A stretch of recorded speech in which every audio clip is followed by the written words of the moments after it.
Merci de choisir FM Télévision pour vous informer. C'est un plaisir de vous retrouver dans le cadre de cette grande édition du journal. Mesdames et messieurs, bonsoir et bienvenue. Bonne nouvelle pour les Quinois. C'est demain mardi que le président de la République va inaugurer l'usine de traitement d'eau de la Régie des eaux installée à Lembaïmbou. Pour cette première phase, la production va servir les communes de Kisanso, Matete, Njili, Kimbanseke, Mongafula et une partie de l'université de Kinshasa. Et cette première phase va consister à une production de 35 mm3 par jour. Le ministre des Médias et porte-parole du gouvernement a conjointement animé une conférence de presse ce lundi avec son collègue de l'EPST, Tony Mwaba. Les échanges étaient axés sur les questions liées à l'exécution des engagements pris par le gouvernement par rapport aux assises de Mboula Lodge. Et c'était sur la rentrée scolaire 2022-2023. Le ministre Tony Mwaba a rassuré que la rentrée scolaire aura bel et bien lieu le 5 septembre 2022. Violence entre les peuples Teke et Yaka dans les territoires de Kwamout au Maïndombe. Le bureau de l'Assemblée nationale et les caucus des députés de Maïndombe appellent à un cessez-le-feu immédiat et à privilégier la paix. Les deux parties se sont retrouvées en fin de semaine dernière pour faire le point sur cette situation. On suit ces récits de Joël Bisseba. Se disant préoccupé par des massacres perpétrés entre les peuples Yaka et Teke, le bureau de l'Assemblée nationale, par la bouche de son speaker Christophe Mbosso, a indiqué qu'une délégation de députés nationaux va descendre sur place pour conscientiser la population touchée par ces violences. C'est à la suite des drames, des incidents malheureux qui se déroulent à Kwamout. Les peuples Teke et Yaka ont vécu toujours ensemble depuis des siècles. Il est malheureux aujourd'hui de constater que les gens sont en train de s'entretuer. Nous demandons à la population de garder le calme, de laisser la violence et de vivre en paix. Nous enverrons une délégation des honorables députés qui se rendra sur place. Et le président de chaque caucus et les lits de Kwamout vont s'adresser à la population de Kwamout et de l'ensemble de Maïndombe, parce qu'à Yumbi, il y a également des problèmes. Notons que la cause de ce conflit était au départ le désaccord sur le redevance coutumière, notamment sur la quantité de tribut à verser aux autorités locales Teke par le non-originaire qui sont les Yaka. En société, le phénomène Kuluna n'a pas encore dit son dernier mot dans la ville-province de Kinshasa. Hier dimanche, les actes de violence ont été enregistrés dans la commune de Lingwala où les jeunes se sont violemment affrontés à l'aide de l'armée blanche. Des machettes, des couteaux étaient visibles. Les premières informations font un bilan d'un mort et de plusieurs blessés, signalant cependant que ces affrontements ont eu lieu au moment où se clôturait la finale du tournoi organisé par le ministre de la Jeunesse et de moyennes entreprises Yves Nkoulou. Il faut dire également que le gouvernement avait instauré le transfèrement de ces bandits vers la province du Olomami, précisément au centre de Kanyama, KCC pour le service national. Nous y reviendrons dans notre édition de demain. Les terroristes des ADF sont de plus en plus fréquents dans le territoire de Mambasa en Ituri. On parle d'au moins 4 attaques en une semaine seulement, occasionnant mort d'hommes et dégâts matériels importants. Nous avons joint notre confrère Andy Kambale qui nous en parle en détail. Eh bien, il s'agit des 4 attaques qui ont été signalées entre les 13 et les 20 août de cette année sur l'axe Mambasa-Lolwa notamment. Il y a eu la première attaque qui a eu lieu le 13 au village Lumalissa, qui est situé à au moins 35 km à l'est de Mambasa Centre. Et au courant de ces 4 attaques, au moins 23 personnes ont été tuées. Des villages situés entre Lolwa et Mambasa sur une distance de 60 km sont complètement vidés de leurs habitants. Il y a également parmi les déplacés, le peuple pygmée qui vit, comme on le sait, dans la forêt, qui est obligé aujourd'hui de quitter son milieu naturel de vie. Et on le voit ici même dans la cité de Mambasa, les pygmées qui mènent une vie donc qui n'est pas la leur. Il y a des milliers de déplacés qui continuent même jusqu'à présent à affluer ici au centre de Mambasa, dans la cité de Mambasa, qui est déjà débordée, comme on le sait, depuis le début de cette année, par l'arrivée des déplacés qui venaient du territoire voisin d'Irumu, notamment dans la cité de Komanda et environ. Les déplacés sont là, les écoles, les accueils et même certaines églises.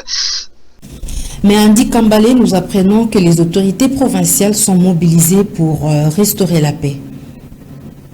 Alors, s'agissant des décisions, des dispositions prises par les autorités, il faut noter déjà que dans l'après-midi d'hier dimanche, l'administrateur militaire adjoint du territoire de Mambasa a effectué une descente au village Mabukoulou, où il y a eu dans la nuit de samedi à dimanche une tentative d'embuscade, un véhicule qui a été sauvé de justesse par l'armée qui était à patrouille. Alors l'administrateur militaire adjoint s'est rendu dans ces villages pour se rendre compte de la situation d'abord de ces villages-là qui sont vidés par les habitants. Il faut également noter que l'administrateur militaire avait suspendu le week-end dernier les trafics sur l'axe Lolo-Mambasa de peur qu'on assiste à plus de victimes civiles, parce que avant ça justement il y avait eu une colonne de 4 voitures qui étaient prises qui étaient tombées dans une embuscade de 2 hommes armés identifiés aux rebelles ougandais des ADF, et l'administrateur militaire avait suspendu les trafics sur cet axe. Il faut noter également l'organisation des patrouilles diurnes et nocturnes dans tous les villages abandonnés par les habitants, par les forces armées de la République démocratique du Congo, qui se préparent certainement à la CNASO contre les bastions situés dans la brousse de ces rebelles ougandais des ADF. Côté politique, ce sont les députés nationaux élus du territoire de Mambasa, emmenés notamment par les députés Ezekiel Kambale, qui ont débuté depuis le week-end dernier des tractations et des contacts avec la haute hiérarchie du pays. Ils ont été notamment à l'état-major général des forces armées pour parler de cette situation qui guette vraiment, cette situation qui perturbe la vie dans la chefferie de Babila Bakwanza, qui est restée longtemps épargnée par ces troubles. Aujourd'hui, c'est lundi, ils doivent être reçus par le chef d'état-major lui-même pour parler amplement de cette situation. D'une province à une autre, drame à Bukavu dans le sud Kivu, où un immeuble s'est écroulé le samedi dernier avant de faire au moins 11 morts et plusieurs blessés graves. On se rend à Bukavu où nous attendons notre confrère Pascal Gamboyeka, qui a été joint au téléphone par Patrick Ngou. Au moment de l'écroulement, c'était aux environs de 20h le samedi. Il y avait environ 20 personnes qui étaient dedans. C'était des personnes de nationalité en majorité rwandaise qui étaient donc des travailleurs dans ces chantiers. Alors aussitôt, l'écroulement s'est produit. Il y a eu à la minute même quelques 11 personnes qui sont restées englouties pendant que 7 étaient sauvées de justesse à ce niveau au même moment, donc la même nuit de ce samedi. Alors les recherches se sont poursuivies jusqu'à hier dimanche. Une délégation du gouvernement provincial s'y est rendue, notamment les gouverneurs également, le maire de la ville. Et après les recherches qui ont duré toute la journée jusqu'aux environs des 15 heures, une personne morte, un corps sans vie, a été retiré des décombres. Et 2 autres personnes sont jusque-là introuvables, pendant que 9 autres personnes ont été rescapées. Ils étaient toujours en vie, mais en état critique, bien évidemment. Ils ont été conduites, certaines, à l'hôpital militaire FAC, qui est à quelques mètres de l'endroit où l'incident s'est produit. Et 4 autres personnes ont été amenées à l'hôpital Biopharm, toujours dans la même axe de l'avenue Patrice Emery Lumumba. C'est une avenue voisine à celle où l'incident s'est produit. Pascal Ngaboyeka, vous avez dit que la plupart sont des nationalités rwandaises, mais en situation irrégulière. C'est des personnes de nationalité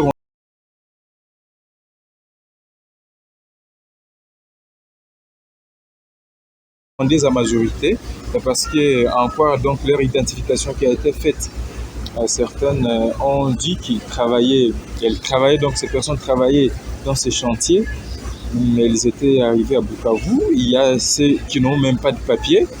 Et lorsqu'on les a interviewés, ils disent qu'ils avaient traversé frauduleusement la rivière Ouzizi pour, n'est-ce pas, venir répondre à l'appel du personne ou alors de la personne qui était le responsable de ce chantier-là. Il est ou alors elle est aussi de nationalité rwandaise. Voilà, c'était Pascal Ngaboueka depuis la ville de Bukavu. Nous étions là dans la province du Sud Kivu.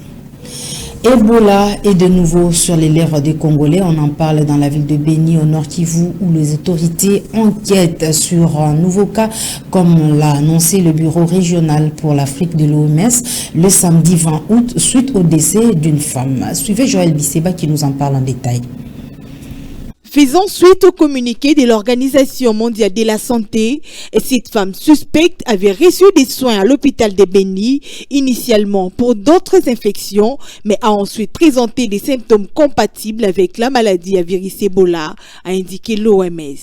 Tout en affirmant que des échantillons sont en cours d'analyse par l'Institut national des recherches biomédicales INRB, qui aussi confirme d'être déjà sur terrain pour aider les responsables de la santé à enquêter sur les cas et à se préparer à une éventuelle épidémie en se basant sur l'identification des personnes ayant été en contact avec les cas suspects. Le personnel de la santé veilleront à ce que des mesures appropriées de prévention et de contrôle des infections soient en place pour que les traitements puissent être mis à la disposition de ceux qui en ont plus besoin et sensibiliser les communautés locales. Notons que ces cas suspects a par ailleurs été évoqués lors du Conseil des ministres du vendredi dernier dans son compte-rendu diffusé. La question de l'organisation des élections de 2023 est déjà sur la table de certains partis politiques comme le mouvement d'élite pour le vrai changement MDVC en sigle qui a déjà désigné son candidat à la présidentielle. Il s'agit du docteur Justin Moudekereza. Renseigne ce reportage de Fifi Kalumbo. Après avoir examiné avec attention soutenu les difficultés qui bloquent l'émergence de la RDC, le mouvement d'élite pour le vrai changement MDVC a réfléchi au-delà de tout. Selon ces partis de l'opposition, le développement de la RDC ne sera effectif qu'avec la bonne personne à sa tête, une personne qui dispose d'un projet de société qui met l'accent sur les secteurs ayant un impact direct sur la population. D'après les membres de ce parti, le docteur Justin Moudekereza est la personne la mieux placée pour soulager la misère des Congolais. Voilà pourquoi il a été désigné à l'issue du premier congrès de ces partis tenu du 18 au 20 août, a dit son secrétaire général Augustin Bissimois. Nous avons réussi à investir un candidat ticket gagnant, le docteur Justin Moudekereza. Il s'agit là d'un candidat propre, un candidat qui maîtrise les enjeux de la sous-région, un candidat en tout cas d'espoir et de la rupture. Rupture parce que nous devons rompre avec les systèmes de détournement, un système de promesses fallacieuses, le système, n'est-ce pas, de pouvoir infiltrer à tout moment notre armée. Le secrétaire général du MDVC, Augustin Bissimois, a par ailleurs salué la vision de son parti. Et c'est comme ça qu'au niveau du MDVC, nous pensons que nous sommes jusque-là les gens qui ont, n'est-ce pas, une offre politique à donner à la population. Parce que cette vision a 5 piliers principaux, à savoir les réformes des politiques publiques de l'État, la redistribution juste des richesses nationales, le renouvellement et rajeunissement de la classe politique, la restauration intelligente de l'autorité de l'État et enfin de la coopération bi- et multilatérale. Tout en appelant la population à la vigilance dans l'observance du processus électoral, le secrétaire général du MDVC a remercié les congressistes sur le choix porté sur le docteur Justin Moudekereza comme candidat du parti aux prochaines élections prévues en 2023. Il faut s'attendre aux réformes de grandes envergures au bénéfice des écoles des églises des réveils du Congo. Des questions relatives sont au menu d'un conclave éducationnel sur les états généraux des écoles conventionnées de l'ERC dès ce lundi à mercredi prochain. L'ouverture de ces assises a eu lieu dans l'église Mission Sacerdoce Rossal en présence de plusieurs hauts cadres de l'ERC. Reportage Richard Kabea et Absalom Koubelan. La RDC présente beaucoup de besoins pour notamment améliorer la qualité de son système éducatif. Ce conclave peut se présenter comme un cadre propice pour atteindre cet objectif. L'objectif poursuivi est d'assurer d'une part l'accès de tous à une éducation de qualité sur un pied d'égalité. Ceci dit, ce conclave se veut une valeur ajoutée dans le système éducatif congolais, en croire l'évêque général de l'Église de Réveil du Congo. Ces assises de 3 jours offrent une grande opportunité de proposer et même d'acquérir de nouvelles stratégies pouvant apporter un plus au système éducatif de l'Église du Réveil du Congo dans toutes ses entités éducatives. L'accent sera mis sur la mise en œuvre des réformes initiées par le gouvernement.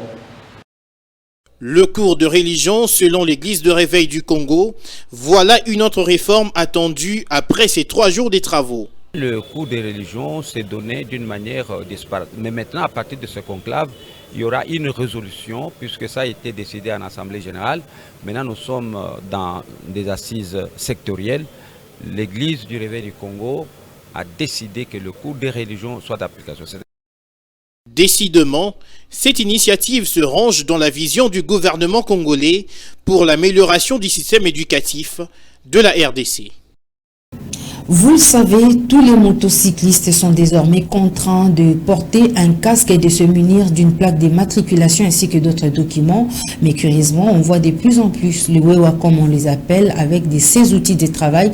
Mais qu'est-ce que cela a changé concrètement? On en parle dans ce reportage de Patrick Ngouo et Absalom Koubelana. Ce qui a changé, c'est peut-être l'identification de la plupart de mototaxis. Sur le plan de tracasserie, souvent sans raison, la situation reste intacte. La tracasserie ne faiblit pas. Nous avons nos casques et nos plaques. Vous pouvez les filmer. Nous avons aussi payé la quittance, mais la tracasserie persiste. On ne comprend rien. Que vouliez-vous qu'on fasse? En 2018, on a payé des plaques, mais rien n'a changé. Aujourd'hui, en 2022, vous nous obligez à payer des plaques, mais c'est tout le monde qui nous arrête. Policiers, bureaudiers et le roulage. Très souvent, le motif de ces interpellations intempestives ne sont pas clairement définis. Si on t'arrête, on te demande la plaque, on monte, on demande le casque, on le montre. En fin de compte, on nous demande une amende de 200 000 francs congolais. On peut être là au parking, le PCR débarque et nous arrête. Les Oudjana nous arrêtent, même si en tenue civile, qu'on nous trouve au moins une unité et pour nous interpeller. Au-delà de la trêve de tracasserie inutile, les Wewa, comme on les appelle, souhaitent voir l'utilité des frais qu'ils déboursent pour se payer différents documents exigés. Qu'on nous donne des parkings, les parkings sont insuffisants. Si on nous arrête ici, on ne va pas leur attribuer la faute, c'est l'État. Ils nous ont donné une place sur rail, mais c'est exécuté pour les motos et véhicules. Le mois dernier, le gouvernement provincial de Kinshasa avait exigé à tous les taximans de moto de se procurer des plaques d'immatriculation, des casques et d'autres documents, question de mettre de l'ordre dans ce secteur. On va parler du sport à présent. Initialement prévu du 20 au 24 août à Kisantu, dans la province du Congo central, les états généraux des sports sont reportés après un communiqué émanant du secrétariat général au sport et loisirs, fustigé par ce rapport. Fanfan Bitangilaï, analyste sportif, donne sa version des faits au micro de Lionel Ngolo. Il a été joint au téléphone. Je pense que c'est également un petit couac en ce qui concerne l'organisation. La RDC nécessitera de nous surprendre lorsqu'on sait que c'est à un jour qu'on annonce à tout le monde que ces assises sont reportées à une date ultérieure. eh bien, les finances restent un problème. Les finances, pourquoi? Ça nous étonne que depuis un certain temps, ou depuis qu'il est là, le ministre en charge des finances ou le ministre des Finances au niveau national ne fait que bloquer le fonds ou retarder la sortie des fonds pour les sports. On se pose la question de savoir, est-il antisportif ou il a des antécédents avec le monde des sports? C'est une question que nous nous posons. Mais le ministre des Sports, qui est son collègue, était sûrement informé bien avant. Il pouvait prendre des dispositions que de surprendre les personnes participantes à un jour de cela. Ce qui m'inquiète, c'est que ces états généraux ont été convoqués sur demande du chef de l'État. Comment se fait-il que dans ces cadres-là, le ministre en charge des Finances n'a pas pu respecter les ordres qui viennent de la hiérarchie pour libérer rapidement les fonds? Mais ma crainte, c'est qu'on puisse tripoter dans les listings et voir certaines personnes qui étaient participantes être écartées et d'autres être mises sur la liste, alors que le tout était déjà bien fait il y a de cela quelques temps en ce qui concerne les préparatifs de ces états généraux des sports, une première en République démocratique du Congo depuis 1960 et même, je dirais, depuis l'histoire du football dans ces pays. Ainsi prend fin cette grande édition du journal, mesdames et messieurs. Merci de nous avoir suivis. Excellente suite des programmes sur la FM Télévision.